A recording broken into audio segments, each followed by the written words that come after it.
მოგესალმებით გიორგი, მადლობა რომ მოხვედით სტუდიაში. მადლობა მოწვევისთვის.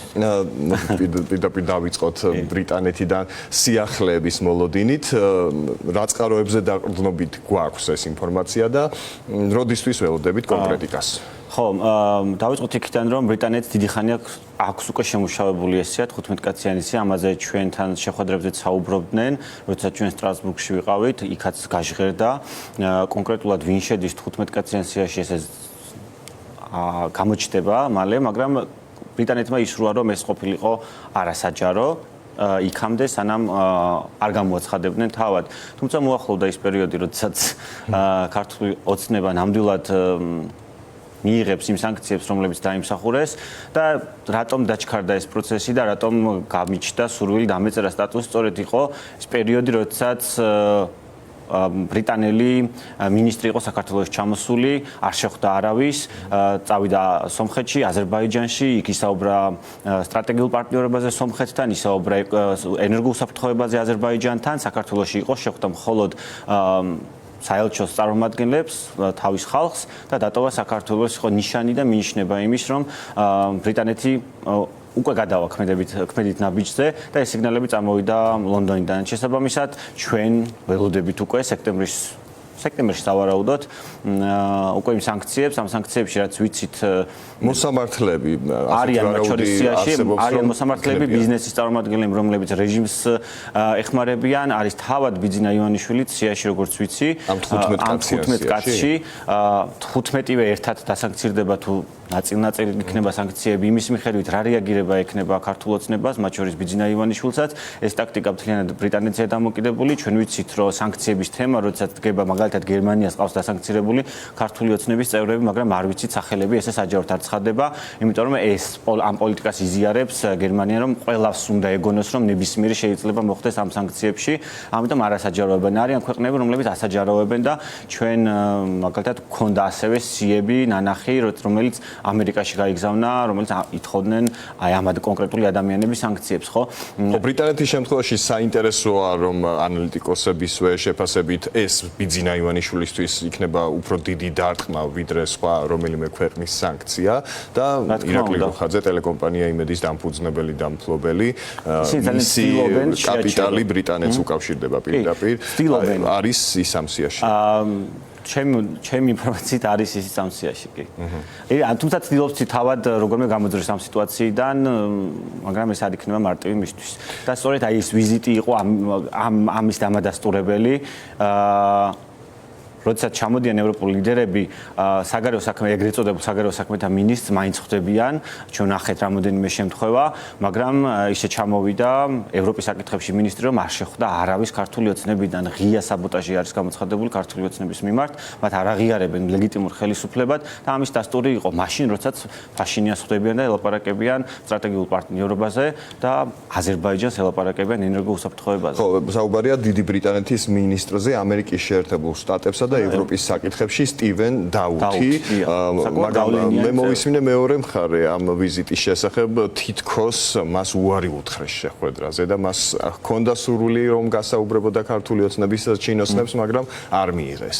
აი ეს გამოჩნდა პაპუაშვილის განცხადებაში, როდესაც ზუსტად მეორე დღესვე თავს დაესხა ბრიტანეთის საელჩოს, ეს ასე არ მოხდებოდა. ქართული ოცნება ზუსტად მოქმედებს და იმართება იმ სისტემით, რა სისტემითაც რუსეთი დღეს რატომ ვერ ჩერდება უკრაინაში ომი, სწორედ მაგიტომ, რომ ისინი ბოლომდე კარტ ბლანშ შედიან, ან ბოლომდე ცდილობენ საკუთარი პოზიციები გაიმყარონ და არ მიდიან კომპრომისზე. ქართული ოცნება ზუსტად ასე მოქმედებს, ბოლომდე ესხმიან თავს, რომ თვითონ აქედან გამოიყვანონ თავისთვის მაქსიმალური ქართული ოცნებას რომ დაებლოკა შეხვედრა მეორე დღეს არ დაესხმებოდა ბრიტანეთის საელჩოს თავს. ეს არის სწორედ ის, რომ არ შეხვდა და ამიტომ დაესხა თავს და არა პირიქით. წყობიდან გამოსვლა თავად ადასტურებს იმას, რომ გაღიზიანებულები იყვნენ ამ ფაქტით თქვენი მსჯელობა ასეთ დასკვნას გვთავაზობს და ბატონო გიორგი, აუცილებლად უნდა გკითხოთ, ჩვენ როცა ხშირად ვამბობთ ხოლმე ამერიკულ სანქციებზე, რომ შეერთებული შტატები ზოგადად ევროპისთვისაც ბიძგის ტონის მიმცემია და ამიტომ არის მნიშვნელოვანი, რომ ვაშინგტონიდან მკაფიო სიგნალები იყოს მათ შორის ზუსტად შავი სიების მიმართულებით. ბრიტანეთი არანაკლებია და ბრიტანეთი იქნება ზუსტად თუ კი ეს გადაწყვეტილება ვიხილეთ უახლოეს მომავალში, ძალიან მნიშვნელოვანი ფაქტორი, რომ სხვებმა უფრო გაბედული ნაბიჯები გადადგან. ასეა თუ არა ეს და ეს მნიშვნელოვანია ამერიკასთან მიმართებაში ეს ურთიერთკავშირში დიდად არ არის გავლენა რამდენად ექნება ბრიტანეთის სანქციებს ტრამპის ადმინისტრაციის გამო ჩვენ არ შეგვიძლია ამის პროგნოზირება, მაგრამ ის რომ მეგობარ აქტს დაეხმარება, სისრულეში მოვიდეს, ამაზე არსებობს სერიოზული ინფორმაციაც და მიმოცულაც ინფორმაციის ამ ევროპის ქვეყნებისთვის ეს იქნება ბიძგი ასევე ვაიმარის სახელმწიფოების, რომელზეც ასევე დიდი ხანია საუბრობენ, გერმანიის, საფრანგეთის და პოლონეთის სანქციები და ძალიან კარგი რაღაც ხდება ახლა, რასაც ჩვენ ვუყურებთ. ეს სამი ქვეყანა შეთანხმდა, რომ მათ დაუწესონ რუსებს დამატებითი სანქციები, ანუ სამი ქვეყანა, ვაიმარის სახელმწიფოები, ცდილობენ შექმნან ახალი სასანქციო პაკეტი რუსეთისთვის და ეს არის ჩვენთვის ძალიან მნიშვნელოვანი. ჩვენ როდესაც კომუნიკაცია ქონდა ამ სამ ქვეყანასთან თვეების მანძილზე ვერ ხერხდებოდა ევროკავშირის სანქციები, სრული სანქციები, ამიტომ ამ სამ ქვეყანას შეეძლო ძალიან მარტივად სანქციების, ფინანსური სანქციების დაწესება. მაგრამ იყო ერთი პრობლემა, საჭირო იყო უფრო მეტი კავშირი რუსეთთან. ან რუსეთის ფაქტორი, ან მათ პაკეტი რუსეთის მიმართ შემუშავებული აქვს უკვე. შესაბამისად, ის ვინაიდან ეს თემა უკვე აქტუალური გახდა და დაიწყო ამ სამმა ქვეყანამ რუსეთის წინააღმდეგ სანქციების ახალი პაკეტის შექმნა, იქ ძალიან მარტივად მოხდება ქართული ოცნებად. ან ჩვენთვის ეს არგუმენტი არის, ვინაიდან ქართული ოცნება ეხმარება რუსეთს ომის გაგრძელებაში, სანქციების თავიდან არიდებაში, ამის უამრავი დასტური და მაგალითი არსებობს. შესაბამისად, მათ აქვთ საშუალება, რომ სწორედ აი ამ კუთხით, ამ პაკეტში მოხდეს ბიძინა ივანიშვილი და მისი ხელისუფლებაც. ანუ ჩვენ ამ შემოდგომით ზამთრამდე სერიოზული ძვრები გვექნება საგარეო კუთხით და ამიტომ ჩვენი ამოცანაც დღეს არის, რომ ვიყოთ ფეხზე, ვიყოთ ძლიერად, არ დაგვეზაროს, არ გავჩერდეთ და მივიყვანოთ საქმე ბოლომდე ჩამოშლამდე. ანუ ბიძინა ივანიშვილის ხელისუფლება გამორიცხულია, რომ არ ჩამოიშალოს, გარე ზეწოლიდან გამომდინარე, მაგრამ ამ ზეწოლას ჭირდება შიგნითაც გაძლიერება. 13-ის აქცია სექტემბერში სწორედ ამას ემსახურება, რომ ჩვენ კიდევ ერთხელ ვაჩვენოთ არა მარტო დასავლეთს, არამედ ჩვენ მოსახლეობას, რომ ჩვენ ფეხზე ვდგავართ, რომ იქამდე ვიბრძვით, სანამ არ ჩამოიშლება ქართული ოცნება. ანუ ეს ივანიშვილის რეჟიმის ჩამოშლის პროცესში რა როლი ექნება ვიზა ლიბერალიზაციის საკითხს, გადაწყვეტილება მაქსიმალურად შეიქმნა ასეთი მოლოდინი, იქიდან გამომდინარე, რომ არ შესრულდა არც ერთი პირობა და რეკომენდაცია, ნეგატიური იქნება. 3 საათზე ნაკლები რჩება ოფიციალურად დროის ამოწურვამდე, ახლა რაღაც საოცრებას არ ველით ამ 3 საათში ყველას წინავს. რას ველოდებით და რა იქნება ეს პროცედურულად საინტერესოა, იმიტომ რომ ეს არ მოხდება ხვალ. ხვალ არ მოხდება და არც სექტემბერში არ მოხდება. რეალურად უნდა შევხედოთ პროცედურულ ნაწილს.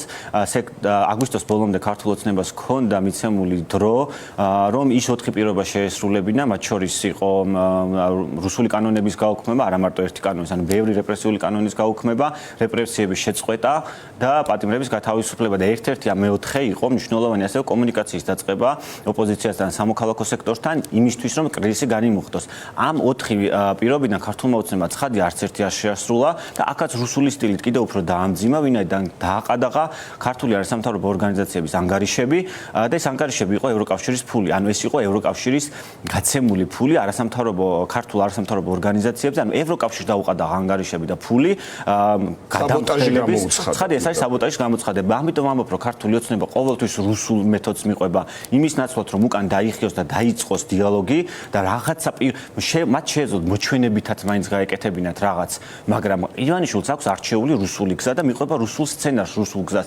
იქ არ არსებობს უკან დახევა, ანუ მაგრამ ბოლომდე უნდა მიყვება. ის კი არა, რომ თუნდაც არაფერი გააკეთოს, აუარესებს, ანუ ამძიმებს არასამთავრობო სექტორის ანგარიშების დაყადაღება რას მოყვათ, ან რომ რაღაც პირბადეები შეუძინეს თანამშრომლებს და პირბადეები, რომლებსაც ასევე რა ვიცი, ნებისმიერი ყიდულობდა მაშინ და კოვიდის დროსაც ყიდულობდნენ პირბადეებს. რა ვიცი, როგორ გადადება. ეს აბსურდია. თან აბსურდის გამო, ანუ ამ აბსურდს ქმნიან პოლიტიკურ მექანიზმად, რომელიც კიდევ უფრო მასშტაბურ სახეს იძენს, როდესაც ჩვენი დასავლელი მეგობრები მას კითხულობენ და მათ ვესაუბრებით, ანუ პირბადეების გამო, როდესაც ყადაღდება ანგარიშები, კიდევ უფრო მძიმედ ისმინება ეს ყველაფერი. კიდევ უფრო მარტივი აღსაქმელია. რა თქმა უნდა, ვისთან აქვს საქმე. ეხლა პროცედურულ ნაწილს რო გავყვეთ, ჩვენ გვაქვს ოქტომბრის ბოლოს 18-დან 23 ოქტომბრამდე მინისტერიალი, გეგმიური მინისტერიალი ველოდებით ანგარიშს. ველოდებით ერთი ანგარიში და მეორე გაფართოების საკითხს, სადაც ცხადია მოხდება საქართველოს საკითხიც და აქ იმსჯელებენ, არც აქ გადაწყდება თავისუფალი მოსulis შეწყვეტის საკითხი, გადაწყდება დეკემბერში, 18-დან 22 დეკემბრამდე არის საბოლოო ანგარიშის წარდგენა, სადაც მოხდება უკვე იმის მიხედვით ჩვენ რა შევძელით აქ საქართველოში პროდასავლურმა ძალებმა იმ წინააღმდეგობამ რაც საქართველოში რამდენად შევძელით ჩვენ ივანიშვილის ხელისუფლების ჩამოშლა და არა ერთმანეთთან კონფლიქტი, არამედ მიზანმიმართულად ივანიშვილის წინააღმდეგ და მისი კლანის წინააღმდეგ აქტიურობა. შესაბამისად, ჩვენ გვაქვს დრო დეკემბრამდე ოფიციალურად პროცედურული ნაწილიდან გამომდინარე, რომ ჩვენ დავაბრუნოთ ქვეყანა ევროპულ გზაზე. ეს არის ჩვენთვის გადამწყვეტი პერიოდი. ხშირად მოусმენია ბევრს და მეც მithქვამს ეთერებში, მეც მომისმენია წლების მანძილზე, რომ ეს არის გადამწყვეტი მომენტი, მაგრამ დღეს, როდესაც ეს მოცემულობა საქართველოში მართლა გადამწყვეტია, ვინაიდან ჩვენ კარგავთ იმ თავისუფალ მოსვლას, რითაც უამრავი ბენეფიტი მქონდა ევროპისგან. დღეს რომ ადამიანები ცოცხლები არიან, ბევრი მათ შორის სტატისტიკურად, სწორედ იქ იმიტომ გადარჩნენ, რომ ვიზების რიგში არ იდგნენ და მოუწიათ მკურნალობა ძალიან მარტივად მიიღოთ ევროპულ სახელმწიფოებში.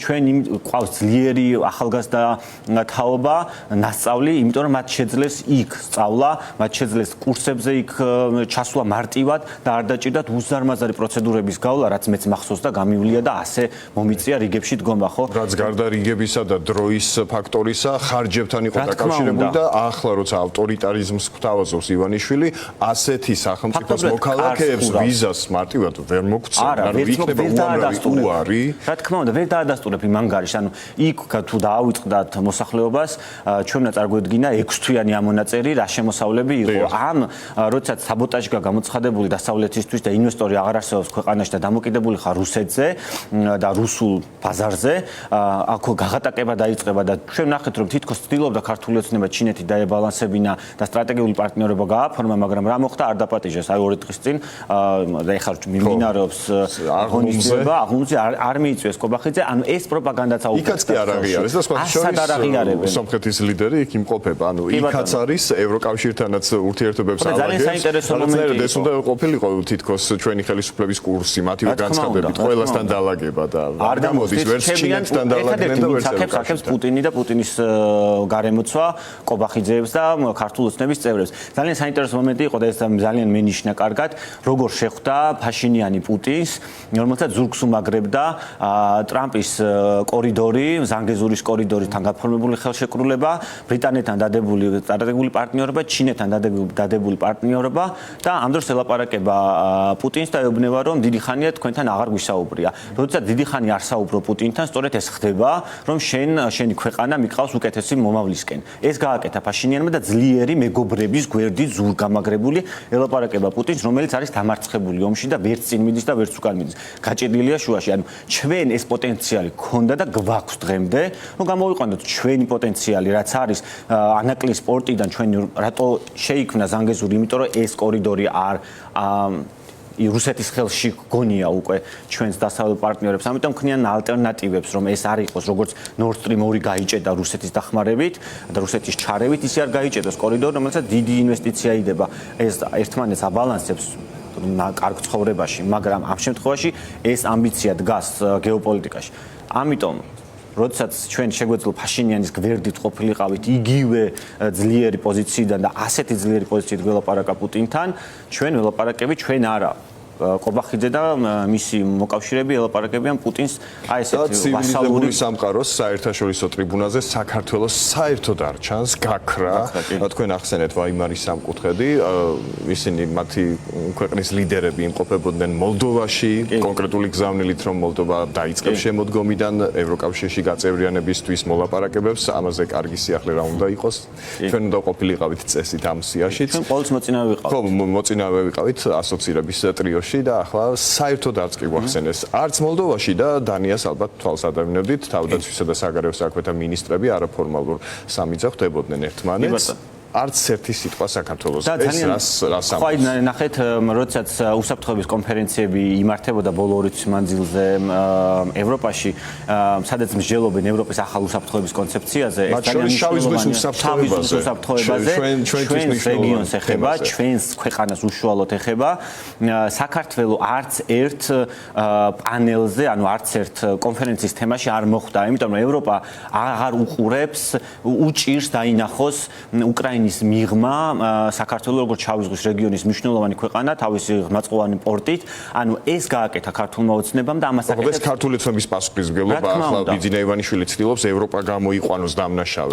პარტნიორად რომ ვერ ხედავენ, ეს არის მათი ნაბიჯების საფასურო რეაქცია. ფაშინიანი ამის მაგალითია, როცა იბრძვის შენი ლიდერი, შენი ქვეყნის უკეთესი მომავლისთვის, როგორი ძლიერი პოზიციით ელაპარაკება პუტინს და რა შედეგებზე გადის.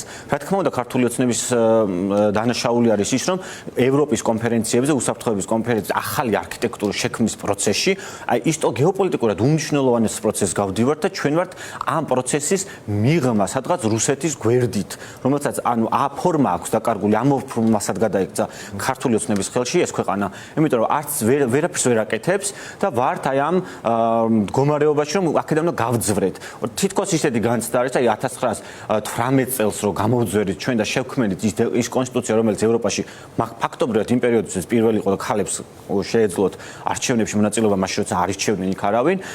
აი ეს პერიოდი გიდგას, ჩვენ ახლა ან გამოძვრებით ამ სიტუაციიდან და ცივილურ სამყაროს დაუბრუნდებით და გავხდებით მდიდრები, კარგები და ახალი შვეიცარია აღმოსავლეთ ევროპაში, რომელიც რისი პოტენციალით რეალურად აქვს ამ ქვეყანას ნებისმიერ კუთხეში რომ გადიხარ, გააქვს რომ შექმნა და კონდეს და ამაში გეხმარება შენი დასავლელი მეგობარი გეუბნება რომ დაგეხმარები, შენს გვერდით ვიქნები, ევროკავშირის წევრიც იქნები, ახალი უსაფრთხოების არქიტექტურის ნაწილიც იქნები, იმიტომ რომ შავი ზღვა მჭირდება, რომ ეს შევქმნა. სტრატეგიული პარტნიორობა ამერიკასთან დავკარგეთ, ბრიტანეთთან შეგვეძლო ქონოდა ვინაიდან სომხეთმა ეს მოახერხა და ყოფილიყავით რეგიონში ძლიერი სახელმწიფო. აზერბაიჯანი ვნახეთ ხო როგორ შემოტრიალდა მისი გეგმებით და დაიწავიდა პუტინის წინააღმდეგ, ანუ პუტინის კრიტიკას უკვე რა ვიყო თითქმის ყოველ დღე აკრიტიკებს ხო? ანუ რეგიონს რეალურად აქვს შანსი გახდეს ძლიერი მდიდარი რეგიონი, არა მარტო საქართველოს რეგიონი. და ამას აკეთებს, იმიტომ რომ არის პუტინი, მიზანი თქმა უნდა, მიზანი მარტო, იმიტომ რომ პუტინი არის ივანიშვილი არის პუტინის პროქსი, რასაც ვეძახით, ანუ მისი გაგრძელება, დანიშნული ადამიანი, მიცემული ფულით, რომელმაც უნდა გადააბაროს ეს ქვეყანა პუტინს და რა ვიცი, რაც ჭირს რუსებს დღეს, რომ ომს ამ 3 წლის მანძილზე ვერაფერი ვერ გააკეთეს, ვერც წინ მიდიან, ვერც უკან მიდიან და იმის გაფორმებას ვერ აკეთებენ, რაც ვითომ დაიპყრეს.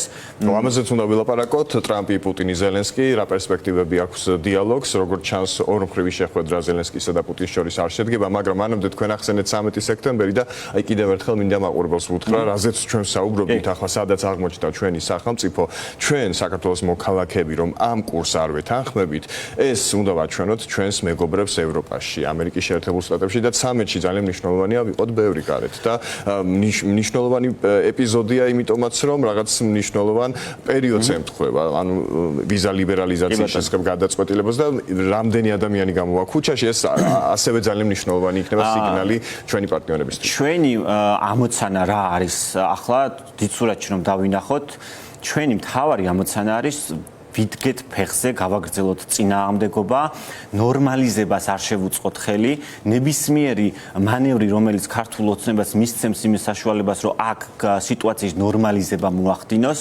არის ივანიშვილის მთავარი ამოცანა. ჩვენ უნდა შევხედოთ ყუიმ კუთხით რა ამოცანა აქვს ივანიშვილს. ივანიშვილის აქვს სერიოზული პრობლემა, მათივე კვლევებში ჩანს, რომ პოლიტიკური კრიზისი, რაც ქვეყანაშია, მათივე ამომრჩეველსაც აწუხებს. 50%-ზე მეტი, 60%-მდე თვლის, რომ ქვეყანაში კრიზისია და ეს ადამიანების ხლიან ამ კრიზისის გამომწვევი არის ქართული ოცნება.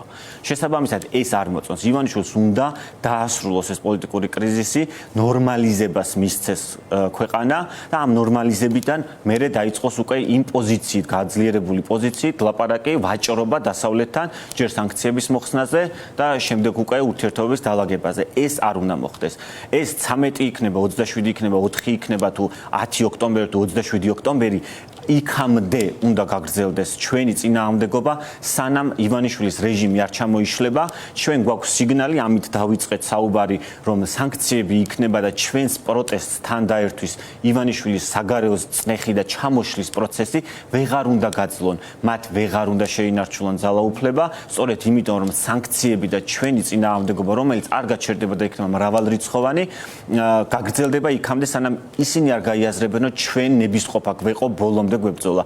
მათაც ღალატობთ ნებისყოფა, მარტივად არ აქვთ საქმე, სერიოზული პრობლემები აქვთ, ეს გადათამაშება, გათავისუფლება მინისტრების და დანიშვნა ყოველ სამთოში ცვლილება საკადრო კრიზისი და მათთან აღარავის აღარ უნდა საქმის დაჭერა, იმიტომ რომ რისკზე მიდიან, მათ იციან, რომ მათთან ასოცირება ნიშნავს შეიძლება პოტენციურ სანქციას. ეს მარტივი არ არის გადაწყვეტილება, მით უმეტეს ის მოსამართლეები, რომლებიც ამ ხელს მოსამართლეებმა გაითვალისწინონ ეს პირობები. ცხადია. ხო და ამიტომ 13 არის ამის დასაწყისი. ჩვენ ვიწყებთ 13-დან დიდ აქციებს და ეს აქცია არის მიმართული იქითკენ, რომ ჩვენ წინააღმდეგობაში ვარ, ჩვენ დასავლეთს ვეუბნებით, რომ ივანიშვილს არ ვაძლევთ ნორმალიზებით საშუალებას, მივყვებით ბოლომდე, სანამ თქვენი დახმარებით და ჩვენი აქ დგომით არ ჩამოშლით სისტემას. ეს არის 13, მერე იქნება 27, მერე იქნება 4-იც, მერე იქნება 15-იც და ასე შემდეგ, იქამდე, სანამ სისტემა არ ჩამოიშლება. ერთი გადაწყვეტილება, რომელიც ერთ დღეზე იქნება კონსოლიდირებული, არის საფრთხე, იმიტომ რომ ჩვენ ესეთი რაღაცები გქონია ისტორიაში, საქართველოს თანამედროვე ისტორიაში,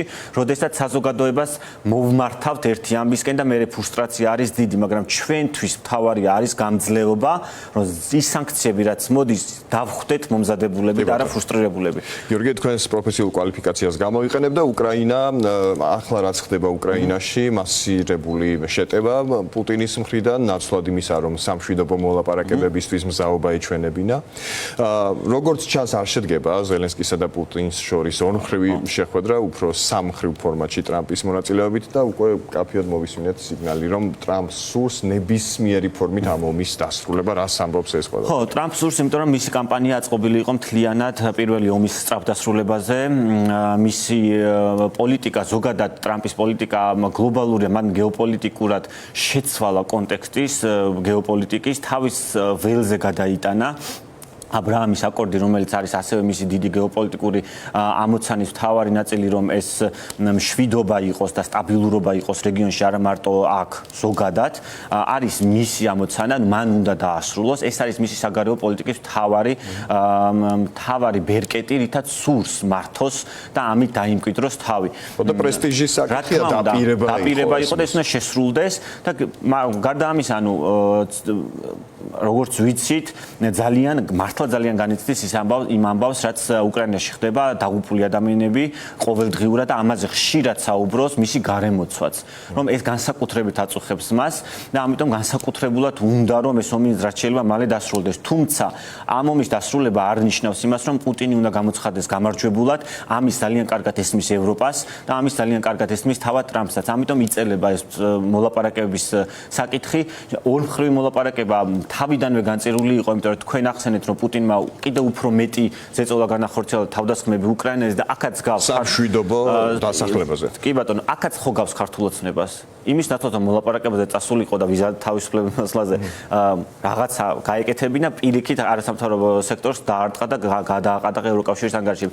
იგივე სცენარი, ან პუტინი ცდილობს მაქსიმალური ზეწოლით, ცდილობს მაქსიმალური წაიღოს თავისკენ, ან მდგომარეობა გაყინოს იქამდე, სანამ სათავისოს არ გამოივაჭროს. ვაჭრებს, ან ცადოს უბრალოდ ძალების აღდგენა. ანუ ეს არის მათი ამოიწურა დღეს რამდენიმე საათში. ბევრჯერ ამოიწურება დედლაინები. რომელიც ტრამპმა დააწესა, ნახოთ ალბათ ხვალ უფრო თავარია უკრაინას კონდეს იმის გარანტიები. ვაშინგტონიდან. ხო, თავარია უკრაინის კონდეს იმის გარანტიები და რასაც ვკითხულობთ და რასაც ვეცნობით, უკრაინას აქვს იმის გარანტიები, რომ შორს მავალი რაკეტები ცოტა შორს გაფრინდეს უკრაინიდან. ამიტომ ეს იქნება გარდამტეხი ასევე მოლაპარაკებებისთვის, მათ შორის პუტინისთვისაც. ძალიან დიდი მადლობა გიორგი ბუტიკაშვილი, კოალიცია ცვლილებისთვის ერთ-ერთი წევრი გვიზიარებდა საკუთარ ანალიზს, როგორც საქართველოში მიმდინარე პროცესების შესახებ, ასევე საერთაშორისო ამბებსაც შევეხეთ.